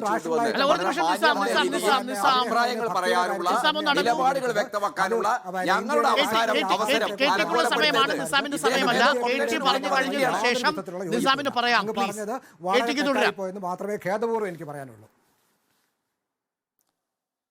അദ്ദേഹത്തിന്റെ മൈക്ക് ഓഫ് ചെയ്യൂ അരുൺ. ആദ്യം ഒരു മര്യാദയുമില്ലാതെ ഒരു ജനാധിപത്യപരമായ ഒരു സംവാദം നിലക്കാണ് ഞങ്ങളെ പാർട്ടി എന്നോട് ഈ സംവാദത്തിൽ പോകാൻ പറഞ്ഞത്. അല്ലാതെ ഇദ്ദേഹത്തെ പോലെയുള്ള വെറിയന്മാർ കൊട്ടേഷനുമായിട്ട് വന്നിട്ട് കോൺഗ്രസിന് വേണ്ടിയുള്ള, ശശി തരൂരിന് വേണ്ടിയുള്ള കൊട്ടേഷനും ഏറ്റെടുത്ത് ഇവിടെ വന്നിട്ട് എല്ലാവരുടെ അവസരങ്ങളിൽ ചാടി വീണ് എന്താണ് അഴുക്ക് ചാലിലെ വീണ പന്നികളെ പോലെ കളിക്കുകയാണോ? ഇത്തരം ചർച്ചകളിൽ ഇത് വളരെ അപകടം പിടിച്ചൊരു പ്രവണതയാണ്. ശുദ്ധ പ്രയോജനവാദം, മതനിരപേക്ഷത ഉൾപ്പെടെയുള്ള എല്ലാ ആദർശാത്മകതയും കളഞ്ഞുകുളിച്ച് ശുദ്ധ പ്രയോജനവാദത്തിന്റെ, പ്രാഗ്മാറ്റിസത്തിന്റെ വളരെ വൃത്തികെട്ട വാചകമടികളാണ് ഇദ്ദേഹം ഇവിടെ നടത്തുന്നത്. ശശി തരൂര് ഇത് കാലം മാറി, ഇത് നെഹ്റുവിന്റെ കാലമല്ല. നെഹ്റുവിന്റെ കമാൻഡ് സോഷ്യലിസത്തെ കൈയൊഴിഞ്ഞ കാലം മുതലാണ് ബാബറി മസ്ജിദ് തകർക്കാൻ നിങ്ങൾ ഒത്താശ ചെയ്തു കൊടുത്തത്. 1992 വിഖ്യാതനായ ഇന്ത്യയുടെ പ്രഥമ പ്രധാനമന്ത്രി എന്ന് നിങ്ങളുടെ മണിശങ്കരയ്യർ വിശേഷിപ്പിച്ച മിസ്റ്റർ നരസിംഹറാവു നെഹ്റുവിന്റെ കമ്പോള സോഷ്യലിസത്തിലേക്ക് ഞങ്ങൾ പോകുന്നു, നെഹ്റുവിന്റെ കമാൻഡ് സോഷ്യലിസം ഇന്നൊരു ആദർശാത്മകതയായി കൊണ്ടു നടക്കാൻ പാടില്ല എന്ന് പറഞ്ഞത്. എല്ലാ കോൺഗ്രസ്സുകാരും മതവംശീയതയുടെയും വർഗീയതയുടെയും കളത്തിൽ കളിക്കാൻ, ഇവിടുത്തെ RSSന്റെ അജണ്ട സ്വയം ഏറ്റെടുത്ത് നടപ്പാക്കാൻ സന്നദ്ധമായതിൻ്റെ ഏറ്റവും അപകടകരമായ സൂചനയായിരുന്നു 92 നരസിംഹറാവു നടത്തിയ ആ പ്രസ്താവന. ആ 92-ലെ പ്രസ്താവനയ്ക്ക് ശേഷമാണ് അരുണെ ബാബറി മസ്ജിദ് തകർക്കാൻ എല്ലാ രീതിയിലുള്ള മുൻ തീരുമാനമനുസരിച്ച് പദ്ധതി അനുസരിച്ച് രാജ്യത്തിൻ്റെ എല്ലാ ഭാഗങ്ങളിലും RSSകാർ കർസേവകർ എന്ന ക്രിമിനൽ സംഘത്തെ രൂപീകരിച്ചുകൊണ്ട് അങ്ങോട്ടേക്ക് മാർച്ച് ചെയ്ത്. അപ്പോൾ ഈ രാജ്യത്തെ ദേശീയ വികസന സമിതി, നമ്മുടെ സുപ്രീം കോടതി, പാർലമെൻറ്റിലെ 2 മണ്ഡലങ്ങളിലെയും BJPക്കാരൊഴിച്ചിട്ടുള്ള മുഴുവൻ അംഗങ്ങളും ഒരുപോലെ നരസിംഹറാവുവോട് പറഞ്ഞതാണ് UP ഭരിക്കുന്നത് കല്യാൺ സിംഗ് ആണ്, BJPക്കാരാണ്, അതുകൊണ്ട് പള്ളി പൊളിക്കാൻ അവരെല്ലാ സഹായവും ചെയ്തു കൊടുക്കും, അതുകൊണ്ട് പള്ളിയുടെ 3 കുംഭഗോപുരങ്ങൾക്കും ഒരു പോറലുമേൽക്കാതെ സൂക്ഷിക്കണം, അതിന് ഏതറ്റം വരെയും പോകാം, 356-ാം വകുപ്പ് ഉപയോഗിച്ചാലും പള്ളി സംരക്ഷിക്കണമെന്ന് ഈ രാജ്യത്തെ മതനിരപേക്ഷവാദികളായ രാഷ്ട്രീയ നേതാക്കൾ പ്രധാനമന്ത്രിയോട് പറഞ്ഞതാ. പക്ഷേ എന്താ സംഭവിച്ചതെന്ന് നമുക്കറിയാം. പള്ളി പൊളിക്കുമ്പോൾ ഉറങ്ങിയ വിദ്വാനാണ് ഈ നരസിംഹറാവു. എന്നിട്ട് ലോകമാകെ പള്ളി പൊളിച്ച ദൃശ്യങ്ങൾ കണ്ട് ഞെട്ടിപ്പോയി. ബാബറി മസ്ജിദ് 400 വർഷക്കാലത്തെ ചരിത്രമുള്ള ഒരു മുസ്ലിം ആരാധനാലയം സംഘടിതമായി വന്ന ഒരു ക്രിമിനൽ ആൾക്കൂട്ടം പൊളിച്ചു മാറ്റുന്നതാണ് നമ്മൾ കണ്ടത്, തകർക്കുന്നതാണ് നമ്മൾ കണ്ടത്. ഇവിടുത്തെ ഇടതുപക്ഷ പാർട്ടികൾ പ്രധാനമന്ത്രിയുടെ വീട്ടിലേക്ക് മാർച്ച് ചെയ്തപ്പോഴാണല്ലോ നരസിംഹറാവു ഉണർന്നത്. പ്രകാശ് കാരാട്ടിന്റെ നേതൃത്വത്തിൽ ഇന്ത്യയിലെ എല്ലാ ഇടതുപക്ഷ പാർട്ടികളും ഒന്നിച്ച് പ്രധാനമന്ത്രിയുടെ വീട്ടിലേക്ക് പോയി ലോകത്തോട്, രാജ്യത്തോട് പ്രധാനമന്ത്രി മറുപടി പറയണമെന്ന് പറഞ്ഞു. അങ്ങനെയാണ് പ്രധാനമന്ത്രി പുറത്തു വന്ന് മാധ്യമങ്ങളോട് പറഞ്ഞത്, പള്ളി പൊളിച്ച സ്ഥലത്ത് പള്ളി പണിയും, ബാബറി മസ്ജിദ് നിലനിന്ന ആ തകർത്ത സ്ഥലത്ത് തന്നെ ഞങ്ങൾ പള്ളി പണിത് കൊടുക്കും. എത്ര വർഷമായി ആ ഉത്തരവാദിത്വം നിർവഹിച്ചോ നിങ്ങൾ?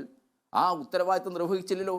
BJPയുടെ വളരെ കുടിലമായ ഒരു രാഷ്ട്രീയ തന്ത്രത്തിലല്ലേ ലക്നൗ ബെഞ്ച്, അലഹബാദ് ഹൈക്കോടതിയുടെ ലക്നൗ ബെഞ്ചിന്റെ വിധിയുടെ ഒരു അപ്പീൽ കേസിലാണല്ലോ രഞ്ജൻ ഗൊഗോയിയുടെ 5 അംഗങ്ങളുള്ള ഈ ബെഞ്ച് ഈ വിധി എഴുതിയത്. ആ വിധിയിൽ രഞ്ജൻ ഗൊഗോയി തന്നെ, ആ ജഡ്ജിമാർ തന്നെ കൃത്യമായി പറഞ്ഞു, ഈ പള്ളിയുമായി ബന്ധപ്പെട്ട ഒരടിസ്ഥാനവും വസ്തുതയും എന്താണ്, ഇവിടുത്തെ ഹിന്ദുക്കൾക്ക് രാമക്ഷേത്രത്തിന് അനുകൂലമല്ല, അവിടെ ക്ഷേത്രമുണ്ടെന്നുള്ളതിന് തെളിവല്ല, മറിച്ച് എന്താണ്, അത് 2.74 ഏക്കർ സ്ഥലം മുസ്ലിം സുന്നി വഖഫ് ബോർഡിൻ്റെ ഉടമസ്ഥയിലുള്ളതാണ്. അവസാനം എന്താണ് രഞ്ജൻ ഗൊഗോയി എഴുതി വെച്ചത്? അങ്ങനെയൊക്കെയാണെങ്കിലും ജനങ്ങളുടെ വിശ്വാസം അവിടെയാണ് രാമൻ ജനിച്ചത്, അയോധ്യയിൽ അവിടെയാണ് രാമൻ ജനിച്ചത്. അതുകൊണ്ട് വിശ്വാസത്തെ കണക്കിലെടുത്ത് വസ്തുതയെ, തെളിവുകളെ, ഉടമാവസ്ഥ രേഖകളെ തള്ളിക്കളഞ്ഞു. അത് ഒട്ടും ജുഡീഷ്യലായ ഒരു വിധിയായിരുന്നില്ല. അത് മനസ്സിലാക്കാൻ നമ്മളിപ്പോൾ മറ്റെവിടെയും പോകണ്ടല്ലോ. ആഴ്ചകൾക്കൊക്കെ മിസ്റ്റർ രഞ്ജൻ ഗൊഗോയി ഇന്ത്യൻ പാർലമെൻറ്റിൽ BJPയുടെ രാജ്യസഭാംഗമായില്ലേ. ആ ഗണത്തിൽപ്പെട്ട 5 ജഡ്ജിമാരും BJP ഭരണത്തിന് കീഴിൽ ഉന്നതങ്ങളിൽ അപ്പോയിന്റ് ചെയ്യപ്പെട്ടില്ലേ? ആന്ധ്രയിലെ ഗവർണറായില്ലേ? ചില ട്രിബ്യൂണുകളുടെ തലവന്മാരായ ചിലർ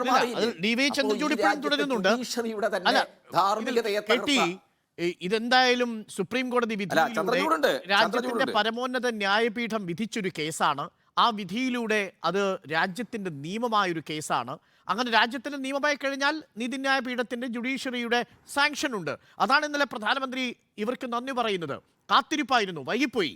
ആ കാത്തിരിപ്പ് യാഥാർത്ഥ്യമാക്കി തന്ന നീതിപീഠത്തിന് നന്ദി അറിയിക്കുന്നുണ്ട്. അപ്പോൾ ലോ ഓഫ് ദി ലാൻഡായി തീർന്നു കഴിഞ്ഞ് അതൊരു പിൽഗ്രിം സെന്ററായി മാറാൻ പോകുന്നു. ഇനി എങ്ങനെ മാറി നിന്നുകൊണ്ട് നിങ്ങൾക്ക് ഇതിനെ നേരിടാൻ കഴിയുമോ എന്നൊരു ചോദ്യം വളരെ പ്രസക്തമാണ്. നമ്മൾ പ്രയോജനവാദം എന്നൊക്കെ പറഞ്ഞു പോകാമെങ്കിലും പ്രയോജനവാദമല്ലാതെ മറ്റെന്താണ് സാർ നമ്മൾ അരമനകളിൽ പോകുന്നത്? പ്രയോജനവാദമല്ലാതെ മറ്റെന്താണ് സാർ NSSന്റെ ഹെഡ് ക്വാർട്ടേഴ്സിൽ നമ്മൾ പോകുന്നത്? ഓരോ തിരഞ്ഞെടുപ്പിന്റെ സമയത്തും അരമനയിലും പള്ളിയിലും NSSന്റെ ആസ്ഥാനത്തും ഒക്കെ പോകുന്നതും അതേ പ്രയോജനവാദം തന്നെയല്ലേ KT? അരുണിന്റെ ആ രീതിയിലുള്ള സമീകരണം വളരെ അബദ്ധമാണ്. അരുൺ ഏതെങ്കിലും മതപുരോഹിതന്മാരെയോ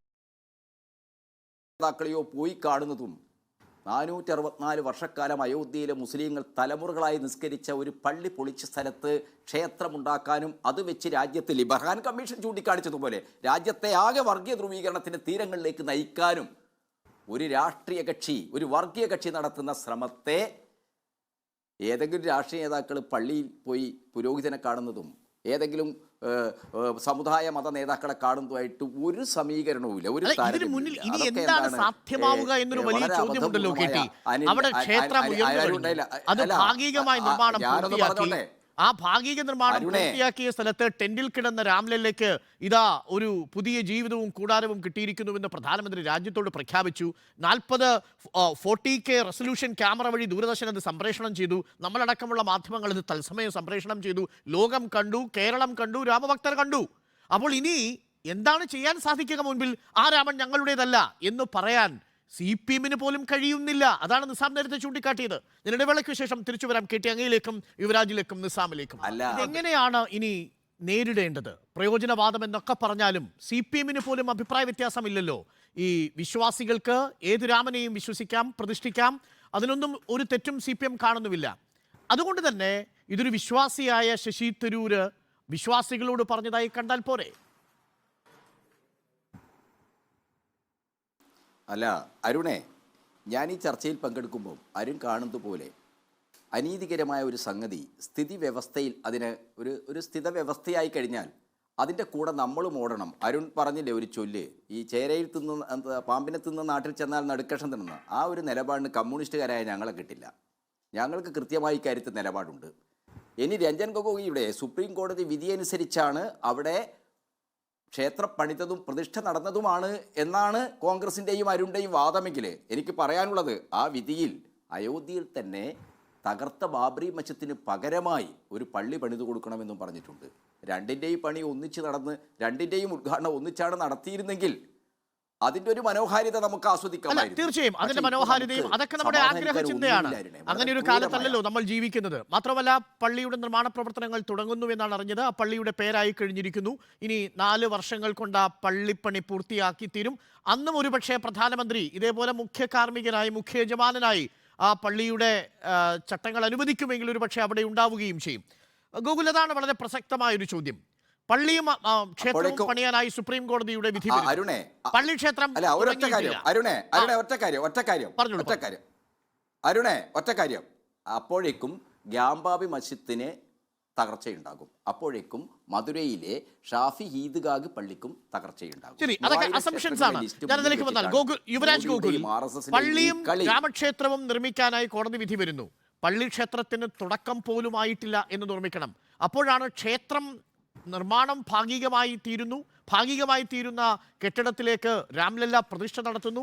ഭാഗികമായി ക്ഷേത്രം നിർമ്മിച്ചാൽ അവിടെ പ്രതിഷ്ഠ നടത്താൻ കഴിയില്ല എന്ന് ഹിന്ദുമത വിശ്വാസികൾക്കിടയിലും ആചാര്യന്മാർക്കിടയിൽ തർക്കമുണ്ടാവുന്നു. അപ്പോൾ ധൃതി പിടിച്ച് കാര്യങ്ങളൊക്കെ ചെയ്യുന്നത് തിരഞ്ഞെടുപ്പിനെ മുന്നിൽ കണ്ടുകൊണ്ടാണ് എന്നുള്ളത് വ്യക്തം. മറുഭാഗത്ത് അനാഥമായി കിടക്കുകയാണ് ആ പള്ളിപ്പറമ്പ്. അതിൽ എനിക്ക് ഒരല്പ സമയം തരണം അരുണേ. ഒന്ന് അരുണിൻ്റെ ഈ ചോദ്യത്തിന് മറുപടി പറയാം. അതിനുശേഷം ശ്രീ KT കുഞ്ഞിക്കണ്ണൻ അദ്ദേഹം ചൂണ്ടിക്കാണിച്ച ചില കാര്യങ്ങൾ കൂടി മറുപടി പറയേണ്ടതുണ്ട്. ഒന്നെന്ന് പറയുന്നത്, ഹൈന്ദവരെ സംബന്ധിച്ചിടത്തോളം അത് വൈകാരികമായ ഒരു പ്രദേശമായിരുന്നു. അത് രാമജന്മഭൂമിയാണെന്ന് എത്രയോ കാലങ്ങളായി വിശ്വസിക്കുകയും ആ രീതിയിൽ തന്നെ ആരാധന അവിടെ എത്രയോ കാലങ്ങളായി തുടരുകയും ചെയ്തിരുന്ന ഒരു പ്രദേശമായിരുന്നു. അതൊരു ചെറിയ ഒരു ടെന്റ് പോലൊരു ഇതിനകത്ത് വെച്ച് ആരാധിക്കപ്പെട്ടിരുന്ന ഒന്നിനെ എത്രയും പെട്ടെന്ന് ക്ഷേത്രത്തിലേക്ക് മാറ്റുക എന്ന് പറയുന്നത് ഹൈന്ദവരെ സംബന്ധിച്ചിടത്തോളം, അതുകൊണ്ടാണ് പറയുന്നത് ഹൈന്ദവർക്ക് അത്രയും വൈകാരികമായ ഒരു ഭൂമിയായിരുന്നു. അതുകൊണ്ടാണ് അത്രയധികം പൈസ, ₹1 പോലും ഗവൺമെന്റിന്റെ നിന്ന് കളക്ട് ചെയ്യാതെ 1800 കോടി രൂപ ഭക്തർ സ്വന്തം നിലയ്ക്ക് പൈസ കളക്ട് ചെയ്ത് അവിടെ ക്ഷേത്രം പണിയുന്ന സാഹചര്യം വന്നു. അത്രയും വൈകാരികമായ ഒരു അടുപ്പം മുസ്ലിം സമുദായത്തിനെ സംബന്ധിച്ചിടത്തോളം അവിടെ ഇല്ലാത്തത് കൊണ്ടായിരിക്കും 5 വർഷമായിട്ട് ഹൈന്ദവ വിശ്വാസികൾ കുറച്ചു കാലങ്ങളായി ആരാധനാലയത്തിൽ ആരാധന നടത്തിയിരുന്ന ഇടം എന്നതായിരുന്നെങ്കിൽ ഏറ്റവും കൂടുതൽ ആരാധന നടത്തിയിരുന്നത് ഹിന്ദുക്കളായിരുന്നോ മുസൽമാന്മാരായിരുന്നോ ചരിത്രത്തിന്റെ അടിസ്ഥാനത്തിൽ? ഞാൻ അതിലേക്ക് വരാറുണ്ട്. ഞാൻ KT കുഞ്ഞിക്കണ്ണൻ അദ്ദേഹം പറഞ്ഞതിന്റെ മറുപടി അരുണിന്റെ മറുപടിയും കൂടി ചേർത്ത് ഞാൻ മറുപടി പറയാം. ഒന്ന്, അദ്ദേഹം പറഞ്ഞു തെളിവുകളുടെ അടിസ്ഥാനത്തിലല്ല, എന്തൊക്കെയോ ഇതിന്റെ അടിസ്ഥാനത്തിലാണ് സുപ്രീം കോടതി വിധി പറഞ്ഞിരിക്കുന്നതെന്ന് പറഞ്ഞു. ഞാൻ പേജ് നമ്പർ 908 സുപ്രീം കോടതി വിധി, പിന്നെ അദ്ദേഹം രഞ്ജൻ ഗൊഗോയ് മാത്രമല്ല 5 അംഗ ജഡ്ജിമാരാണ് കേട്ടോ വിധി പറഞ്ഞിരിക്കുന്നത്. അദ്ദേഹം ആവർത്തിച്ച് രഞ്ജൻ ഗൊഗോയ് എന്ന് പറയുന്നതുകൊണ്ട് പറയുന്നതാണ്. An adjudication of title has to be deduced on the basis of evidence sustainable in a court of law which has withstood the searching scrutiny of cross-examination എന്നാണ് വിധി പറയുന്നതിനെ കുറിച്ചിട്ട് സുപ്രീം കോടതി പറഞ്ഞിരിക്കുന്നത്. അത് എവിഡൻസിന്റെ മാത്രം ബേസിസിലാണ് നമ്മളൊരു കൺക്ലൂഷനിൽ എത്തേണ്ടത് എന്നുള്ള കാര്യം. Page number 909 Roman letter 5. ഞാൻ ആ പാരഗ്രാഫ് വായിക്കാം, ശ്രീ KT കുഞ്ഞിക്കണ്ണനും അരുണും കൂടി മനസ്സിലാക്കാൻ വേണ്ടിയിട്ടാണ്. The evidence indicates that despite the existence of a mosque at the site, Hindu worship at the place believed to be the birthplace of Lord Ram was not restricted. The existence of an Islamic structure at a place considered sacrosanct by the Hindus did not stop them from continuing their worship at the disputed site and within the presence of the structure prior to the incidents of 1856. The physical structure of an Islamic mosque did not shake the faith and belief of Hindus that Lord Ram was born at the disputed site.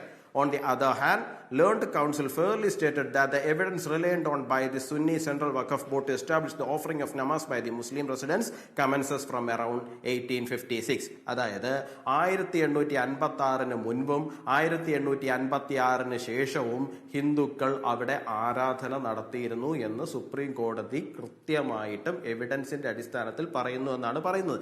അതിന് താഴോട്ട് വായിച്ചു നോക്കിക്കഴിഞ്ഞാൽ തന്നെ നമുക്ക് മനസ്സിലാകും. അരുണ്ട ശ്രദ്ധയിലേക്ക് വേണ്ടിയിട്ട് ഞാൻ വേറൊരു കാര്യം കൂടി പറയാം. 1886 അവിടെ ഒരു ഇൻസിഡന്റ് ഉണ്ടാകുന്നുണ്ട്. ആ ഇൻസിഡന്റ് എന്ന് പറയുന്നത് അവിടുത്തെ അന്നത്തെ ക്ഷേത്ര നടത്തിപ്പുകാര് ലോക്കൽ അഡ്മിനിസ്ട്രേഷനോട് ഞങ്ങൾക്ക് ഇപ്പോഴുള്ള എൻട്രൻസിന് പുറമെ മറ്റൊരു എൻട്രൻസ് കൂടി ഈ പറയുന്ന സൈറ്റിലേക്ക് വേണം എന്ന് ആവശ്യപ്പെടുന്നുണ്ട്. ആ സമയത്ത് ലോക്കൽ അഡ്മിനിസ്ട്രേഷൻ അനുമതി കൊടുക്കുന്നു. അനുമതി കൊടുക്കുന്ന സമയത്ത് അന്നത്തെ ആ പള്ളിയുടെ നടത്തിപ്പുകാരായിരുന്ന മുഹമ്മദ് അസ്കറും റജബ് അലിയും ഇവർ രണ്ടുപേരും കൂടി പോയിട്ട് അങ്ങനെ പറ്റില്ല എന്ന് പറയുന്ന സമയത്ത് ലോക്കൽ അഡ്മിനിസ്ട്രേഷൻ തിരിച്ചു മറുപടി പറയുന്നതെന്ന് പറഞ്ഞു കഴിഞ്ഞാൽ അത്രയേറെ തീർത്ഥാടക പ്രവാഹം രാമനവമിക്ക് ഉൾപ്പെടെയുള്ള എല്ലാ സമയങ്ങളിലും അവിടേക്ക് ഉണ്ടാവുകയാണ്. ഇത് ഏതെങ്കിലും ഒരു മതത്തിന്റെ ആരാധനയുടെ മാത്രം പ്രശ്നമല്ല. ഇത്രയധികം മനുഷ്യർ വരുന്നയിടത്ത് അവരുടെ ജീവൻ രക്ഷ അതുപോലുള്ള പ്രശ്നങ്ങളുടെ കൂടി ഒരു ആക്സിഡന്റ് ഉണ്ടാകാനും ആൾക്കാർക്ക് ജീവൻ നഷ്ടപ്പെടാനും സാധ്യതയുണ്ട്. അതിന്റെ കൂടി പ്രശ്നമാണെന്നാണ്. അപ്പോൾ ഏതെങ്കിലും കുറച്ച് നാളുകളായിട്ട് ആരാധിച്ചു എന്നുള്ളതിന് തെളിവല്ല സുപ്രീം കോടതി. സുപ്രീം കോടതി തന്നെ പറയുന്നുണ്ട് ഇതൊക്കെ കാണിക്കുന്നത് എത്രയോ കാലങ്ങളായിട്ട് അവിടെ ഹൈന്ദവർ ആരാധന നടത്തിയിരുന്നു എന്നുള്ളത് മാത്രമാണ്. പിന്നെ ഇവിടെ ആവർത്തിച്ച് പറയുന്നുണ്ട് മുസ്ലിങ്ങളുടേതായിട്ടുള്ള ആരാധനാലയം. അങ്ങനെ ഒരിക്കലും സുപ്രീം കോടതി പറയുന്നില്ല. കാരണം സുപ്രീം കോടതി കൃത്യമായിട്ട് പറയുന്നുണ്ട് ഇന്നർ കോർട്ട്യാർഡ് മുസ്ലിംസിന്റെ എക്സ്ക്ലൂസീവ് പൊസിഷനിലായിരുന്നില്ല എന്നുള്ള കാര്യം ആവർത്തിച്ച് സുപ്രീം കോടതി ജഡ്ജ്മെന്റിലുണ്ട്. ഇന്നർ കോർട്ട്യാർഡ് എന്നും ഔട്ടർ കോർട്ട്യാർഡ് എന്നും രണ്ടായിട്ട് തിരിക്കുകയും ഔട്ടർ കോർട്ട്യാർഡ് ഹിന്ദുസിന്റെ എക്സ്ക്ലൂസീവ് പൊസിഷനിൽ കൊടുക്കുകയും ഇന്നർ കോർട്ട്യാർഡ് രണ്ടു പേർക്കും കൂടി ആയിട്ട് എന്നുള്ള തലത്തിലാണ് അത് മാറ്റിയിരിക്കുന്നത്. ഈ രണ്ടായിട്ട് മാറുന്നത് ബ്രിട്ടീഷുകാർ ഒരു 1949 മുമ്പ് എവിടെ എന്തു വെച്ചായിരിക്കും ആരാധന നടത്തിയിട്ടുണ്ടാവുക ഹൈന്ദവ വിശ്വാസികൾ? അവിടെ 1856 മുൻപ് നമ്മൾ അവിടെ നിന്ന് തുടങ്ങണം അരുണേ ചരിത്രം. ഞാൻ ഫാക്റ്റ് ആണ് പറയുന്നത്. നിങ്ങൾക്ക് അജണ്ടകൾ ഉണ്ടാകുമായിരിക്കും, പക്ഷെ നിങ്ങൾ ആ വിധി ഒന്ന് പ്രോപ്പറായിട്ട് പഠിച്ചു കഴിഞ്ഞാൽ നിങ്ങൾക്ക് തന്നെ അതിനകത്ത് ഉത്തരം കിട്ടും. ഹിന്ദുക്കളെ സംബന്ധിച്ചിടത്തോളം അവർ ഗർഭഗൃഹം എന്ന്, ഇപ്പൊ നമ്മൾ ഗർഭഗൃഹത്തിലാണല്ലോ പ്രതിഷ്ഠ നടത്തിയത്, ഗർഭഗൃഹം എന്ന് വിശ്വസിച്ചിരുന്നത് ആ 3 ഡോം സ്ട്രക്ചറിന്റെ താഴെയായിരുന്നു.